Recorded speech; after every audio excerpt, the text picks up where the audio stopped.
The hand came out of nowhere. Thick fingers splayed like a claw, slamming into Daniel Hargrove's throat with enough force to snap his head back and send the GoPro spinning from his chest rig.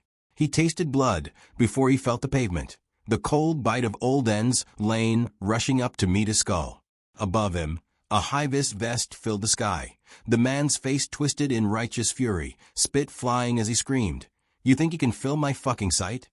Somewhere behind the ringing in Daniel's ears, a phone camera flashed from the security hut, capturing every second of the assault. This was the moment the internet would loop 1,000,000 times. The moment that turned a quiet milk factory in Gloucestershire into ground zero for Britain's war over who owns the public gaze. But none of that mattered yet. Right now, Daniel was choking on diesel fumes and his own defiance, wondering if the next kick would crack a rib, or if the police sirens he could already hear were coming for him, or the man still straddling his chest. Rewind 12 minutes. The morning mist clung to the rolling fields of Gloucestershire like a reluctant lover, veiling the distant spires of Gloucester Cathedral in a soft, ethereal gray. Stonehouse, an unassuming town nestled along the Severn side, stirred under the weight of its industrial heartbeat. Old Ends Lane stretched out like a vein, pumping lorries and workers toward the sprawling complex that was Müller Stonehouse. The air carried the faint, sweet tang of milk processing, fresh cream mingled with the sharper bite of machinery oil and diesel exhaust. It was a place where the pastoral idyll of the Cotswolds met the relentless churn of modern commerce.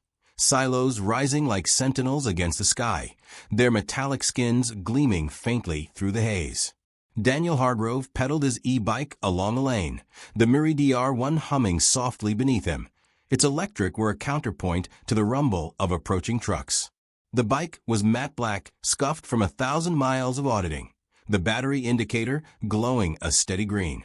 He wore the same uniform he always did, black cargo trousers with too many pockets, a charcoal hoodie under a lightweight gilet, and the chest rig that held the GoPro Hero 11 like a second heart.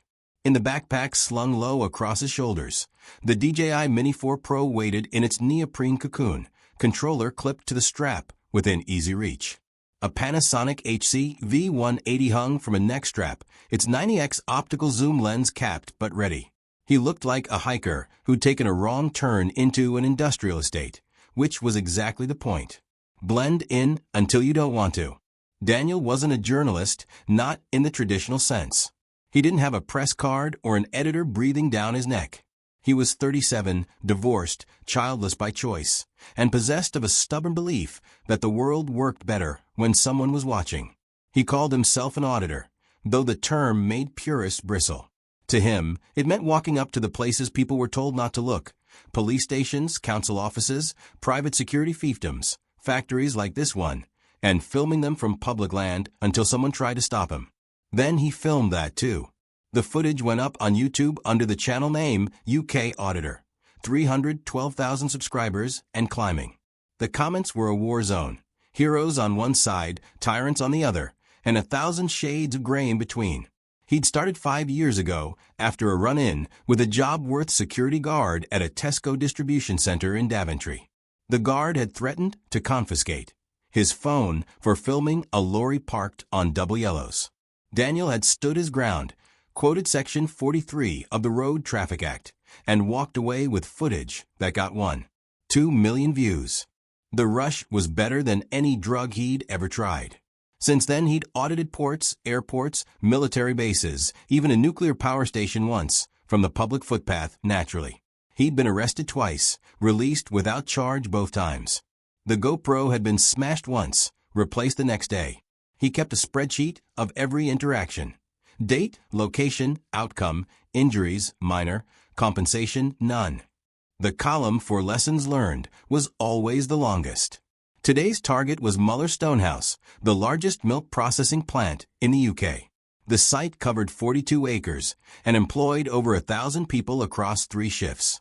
It took raw milk from 400 farms, turned it into everything from semi-skimmed to Müller corner yogurts, and shipped it out in a fleet of refrigerated trailers that never slept. Daniel had chosen it for 3 reasons. First, a tip-off from a subscriber who drove for MMI Logistics. Trailers were routinely moved on public roads without rear number plates. a clear breach of the Road Traffic Act 1988. Second, the plant sat right on the edge of Old Ends Lane, meaning the public highway ran within 10 meters of a loading bays. Perfect for filming. Third, and most importantly, Müller had a reputation. Security was tight, staff were protective, and management hated scrutiny. In auditor terms, it was catnip. He coasted to a stop opposite the main entrance, tires crunching on loose gravel. The gatehouse was a squat brick box with tinted windows and a barrier that looked like it could stop a tank. A sign read, "No entry without security pass." No mobile phones whilst driving. No unauthorized photography. Daniel smiled at the last one. The irony was delicious. He killed the Müller motor and let the bike lean against a telegraph pole. The GoPro was already rolling, red light steady. He adjusted the mic clip to his collar, Rode Wireless Go 2, crystal clear audio even in wind, and began his intro. Morning auditors. We're here at Müller Stonehouse on Old Ends Lane, Severnside. Completely public highway, no restrictions on filming. Let's see what we can see. He started with a wide shot. The entrance, the gatehouse, the silos rising like stainless steel cathedrals behind. Then he zoomed in on the first breach. A shunter tractor, bright yellow Müller livery, was towing a 40-foot refrigerated trailer toward the wash bay. The trailer was pristine, white with the familiar purple logo, but the rear was blank. No registration plate, no reflective tape, nothing. Daniel narrated as he filmed. Trailer being moved on public road space. No rear plate visible. That's an instant fixed penalty notice. Minimum 100 pounds. Possible points if the driver's feeling unlucky. He panned across to the loading bays. Forklifts danced between pallets, stacking crates of milk bottles 12 high. Men in white wellies and hairnets shouted over the roar of compressors. One of them glanced up, saw the camera, and nudged his mate. Daniel kept filming. He'd learned long ago that the first stare was curiosity, the second was annoyance, the third was action. He was on stare too. From the gatehouse window, a silhouette raised a phone. The flash was subtle, but Daniel caught it. He zoomed the Panasonic in, catching the man's face in perfect detail.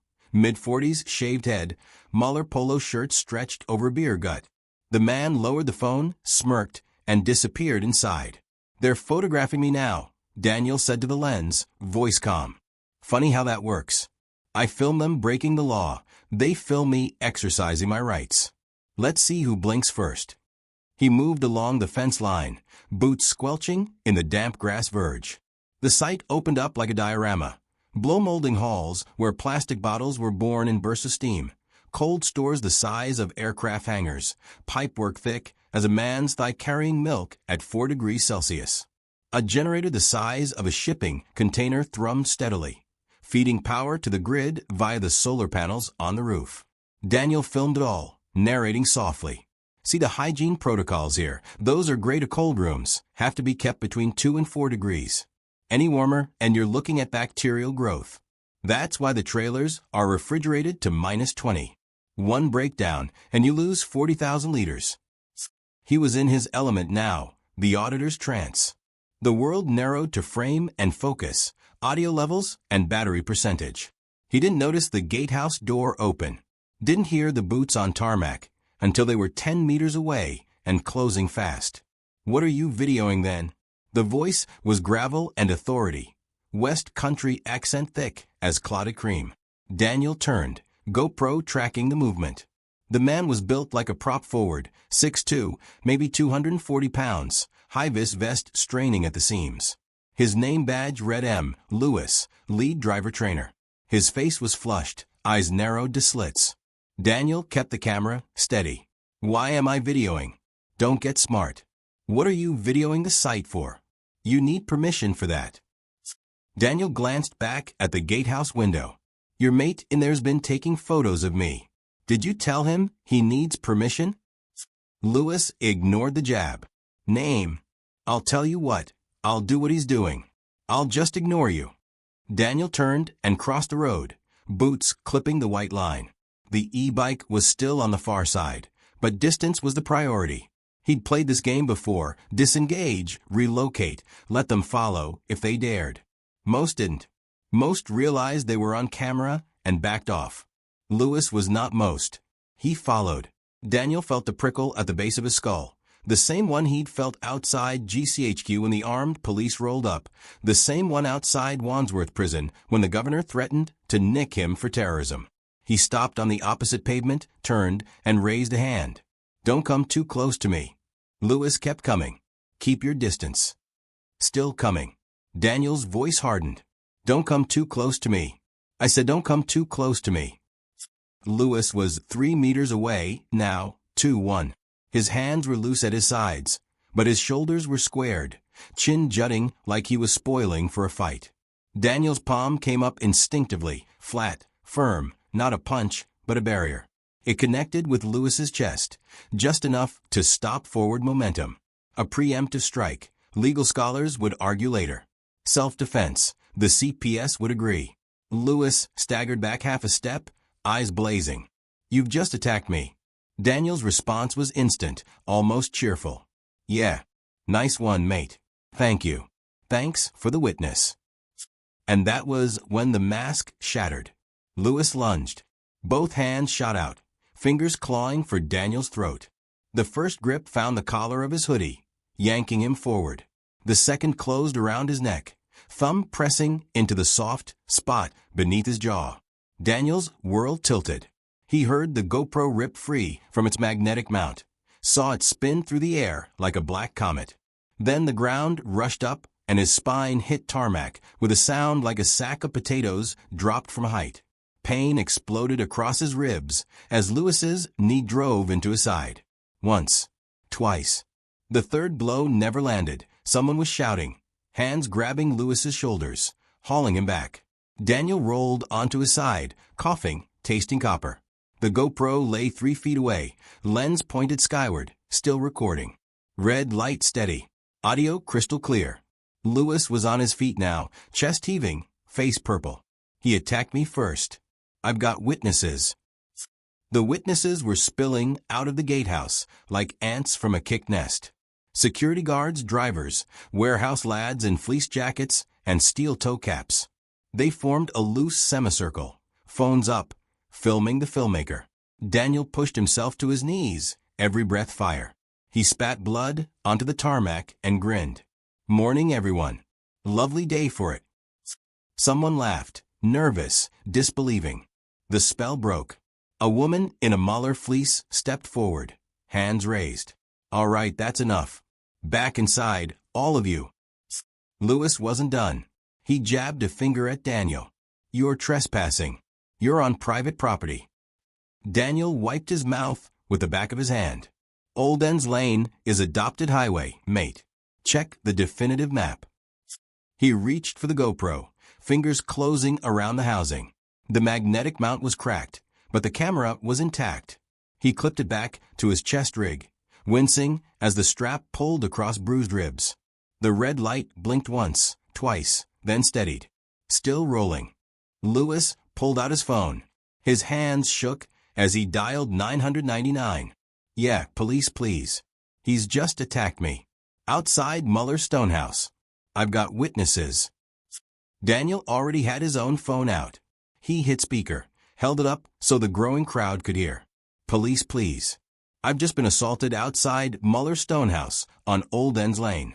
The attacker is still on scene. I have the entire incident on video." The operator's voice was calm, professional. "Units are en route. Stay where you are. Do not engage further." Daniel looked at Lewis. Lewis looked at Daniel. Between them, the tarmac steamed faintly in the morning sun. The first patrol car arrived 7 minutes later, blue lights strobing across the silos. PC Ellis and PC Core stepped out, notebooks already open. Ellis was pushing 50, hair more gray than brown, the kind of copper who'd seen every trick in the book and written a few chapters himself. Core was younger, sharp-eyed, already scanning the crowd for threats. Ellis took one look at Daniel, blood on his lip, grass stains on his back, and sighed. "All right, who wants to go first?"